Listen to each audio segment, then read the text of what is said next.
ప్రభునందు ప్రియ విశ్వాసులారా, ఈ ఉదయకాలపు వాక్య ధ్యానంలోకి ప్రేమపూర్వకమైన ఆహ్వానం అందిస్తున్నాను. ప్రార్థించుదాం. కనికరం గల ప్రభువా, ఈ ఉదయకాలం వాక్యం ద్వారా మాతో మాట్లాడమని మా ప్రభు రక్షకుడైన యేసు నామమున అడిగి వేడుకొంచున్నాం స్వామి, ఆమేన్.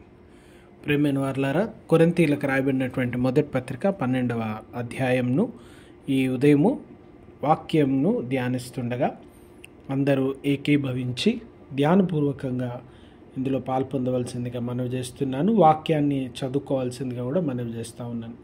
ప్రియమైన వారలారా, కొరింథీయులకు రాయబడినటువంటి పత్రిక పౌలు గారు కొరింథ సంఘంలో ఉన్నటువంటి విశ్వాసుల సందేహాలను తీరుస్తూ ఈ ఉదయకాలపు వాక్య ధ్యానంలో పౌలు గారు పరిశుద్ధాత్మ ద్వారా తెలియజేసినటువంటి విషయాల్ని ధ్యానిస్తూ ఉన్నాం. పరిశుద్ధాత్మ వరములను గురించినటువంటి ప్రాముఖ్యత. ఒకే ఆత్మ, ఒకే దేవుడు తన ప్రజలతో మాట్లాడుతూ వారి అవసరతలకు, వారి అక్కర్లకు, వారి మేలు కొరకు, సంఘ క్షేమాభివృద్ధి కొరకు వివిధములైనటువంటి ఆత్మవరములను వారికి అనుగ్రహిస్తూ ఉన్నారు. ఈ ఆత్మవరములు ఇవ్వడంలో ప్రాముఖ్యత మొట్టమొదటిది అది సంఘ క్షేమాభివృద్ధి కొరకు, సంఘ ఐక్యత కొరకు. ఇక్కడ వ్యక్తుల ప్రయోజనాల గురించి రాయబడలేదు.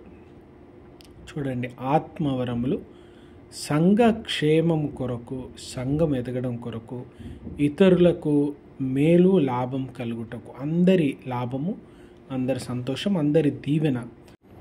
దేవుడు వరములను ఎవరి అర్హతను బట్టో, వారి శక్తిని బట్టో, వారి శ్రమను బట్టో ఇవ్వట్లేదు. అది దేవాది దేవుని ఉచితమైనటువంటి కృప.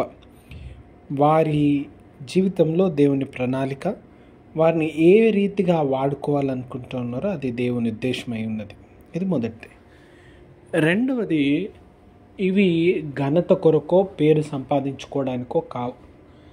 ఈ దినాన టీవీలలో చూపించడానికి, పబ్లిసిటీ చేసుకోవడానికి, దేవుడు నాకు ఇచ్చిన ఆధిక్యత ఇదని చూపించుకోవడానికి, అనేకులకు తెలియజేసుకోవడానికి చేసే ప్రయత్నం కాదు. ఇది దేవుని మహిమ కొరకు. బాప్తిస్మం ఇచ్చి యోహాన్ గారు భూమి మీద జన్మించినటువంటి గొప్ప వ్యక్తుల్లో ఒకరు. కానీ బాప్తిస్మం ఇచ్చి యోహాను యేసు ప్రభుల వారి గురించి చెప్తున్నాడు, ఆయన హెచ్చవలసి ఉంది, నేను తగ్గవలసి ఉంది. నేను ఘనమైన వాడినైనా, గొప్పవాడినైనా, ఏదైనా ఇదంతా దేవుని మహిమ కొరకు. కనుక నేను నా వ్యక్తిగతమైంది, నాకు రావాల్సింది, నాకు చెందాల్సింది అంటూ ఏది లేదు. ఇదంతా దేవుని మహిమ కొరకు, దేవుని నామ ఘనత కొరకు అని చాలా స్పష్టంగా తెలియజేసినారు. ఇప్పుడు ఆత్మవరములు కూడా దేవుని మహిమ కొరకు, దేవుని కార్యములు జరగడానికి, కానీ వ్యక్తిగతంగా ఒకరి గొప్పతనం కొరకు కాదు. ఇతరులు మేలు పొందడానికి, ఒకరిని బట్టి ఇంకొకరు మేలు పొందడానికి. శరీరాన్ని పోల్చినటువంటి సంఘాన్ని శరీరంతో పోల్చినారు. ఒక అవయవం పనిచేస్తే శరీరం అంతటికి మేలు. ఒక అవయవము శ్రమిస్తే శరీరం అంతటికి మేలు జరగాలి. ఈ రీతిగా ఒకవేళ ఒక అవయవం బాధపడితే శరీరం అంతా బాధపడుతూ ఉంది. అంటే ఒకరి నుంచి ఒకరు విడదీయరానటువంటిది, చాలా విభిన్నతమైనటువంటిది. చూడండి, ఈ దినాన ఒక ప్రాముఖ్యమైనటువంటి సమస్య ఏంటంటే, ఒక గొప్ప సమస్య ఏంటంటే, అందరూ మాలాగా ఉండాలి, మాల ఆలోచన చేయాలి, మాల మాట్లాడాలి, మాలవాట్లు కలిగి ఉండాలి అంటూ మనకి నచ్చినట్టుగా లోకమంతా ఉండాలని కోరుకునేటువంటి ఇంకొక పరిస్థితి. కానీ దేవుని వాక్యము మనం కొరింథీయులకు రాయబడిన పత్రిక 12వ అధ్యాయంలో చూస్తే విభిన్నమైనటువంటి దేవుని ఆత్మవరములు. మనం పూలు చూస్తే ప్రతి పువ్వు విభిన్నంగా ఉంటుంది. విభిన్నమైనటువంటి రంగు, వాసన, రూపము కలిగి ఉంటుంది. ప్రతిదీ ఆహ్లాదపరుస్తుంది. ప్రతి పువ్వు తన గొప్పతనాన్ని సంతరించుకొని ఉంటుంది. ఆత్మవరములు కూడా విభిన్నమైనటువంటివి. ఒక్కొక్కరిలో ఒక గొప్ప తలాంతు, ఒక దీవెన, ఒక వరము, ఒక ప్రత్యేకతను ప్రభు నింపినాడనే సత్యాన్ని జ్ఞాపకం చేసుకోవాలి. సంఘ క్షేమాభివృద్ధి కొరకు అందరూ ఒకటేలాగా ఉండట్లేరు. అందరూ పాటలు పాడరు, అందరూ వాక్యం చెప్పరు, అందరూ మ్యూజిక్ ప్లే చేయరు, అందరు నాయకత్వం ఇవ్వరు.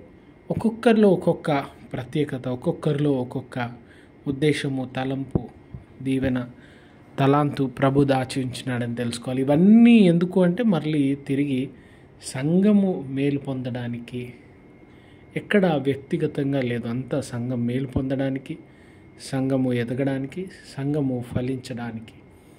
కనుక ఈ దినాన మనలో ఏదైనా తలాంతు ప్రత్యేకత ఉంటే అది దేవుని మహిమ కొరకని, అందరి క్షేమం కొరకని, ప్రతి వారికి మేలు కలుగజేయడానికని మనము జ్ఞాపకం ఉంచుకొని తగ్గింపు గల మనసుతో దేవుని సేవ కొరకు, సంఘం కొరకు పాటుపడే కృప దేవాదేవుడు మనకు కలుగజేయనుగాక. ప్రార్థించుకుందాం. కృపా కనికరం గల ప్రభువా, ఈ ఉదయకాలం వాక్యం ద్వారా మాతో మాట్లాడినందుకు వందనాలు. తగ్గింపు గల మనసు, ఐక్యత కలిగజేసేటువంటి హృదయము, మీ కొరకు శ్రమించేటువంటి జీవితం దయచేయమని, ఈ వాక్యం వింటున్న ప్రతి బిడ్డను దీవించి మేళ్లతో దీవెనలతో నింపమని, బిడ్డల అవసరతల అక్కర్లను మీరు గుర్తెరగమని, విశ్వాసంతో మీ వైపు చూస్తున్న ప్రతి వారిని ఆశీర్వదించి నాయన ఇదిగో వారికి ప్రార్థనలకు జవాబిస్తూ మేళ్లతో దీవెనలతో ఆశీర్వాదంలో నింపి మీ కాపుదల సహాయం సంరక్షణ అందించమని మా ప్రభు రక్షకుడైన యేసు ప్రభుల వారి దివ్యనామం అడిగి వేడుకొంచున్నాం స్వామి. Amen. God bless you all. Have a good day. దేవుడు మిమ్మల్ని దీవించునుగాక. ఈ దిన దీవెనలతో మిమ్మల్ని నింపునుగాక. ఆమెన్.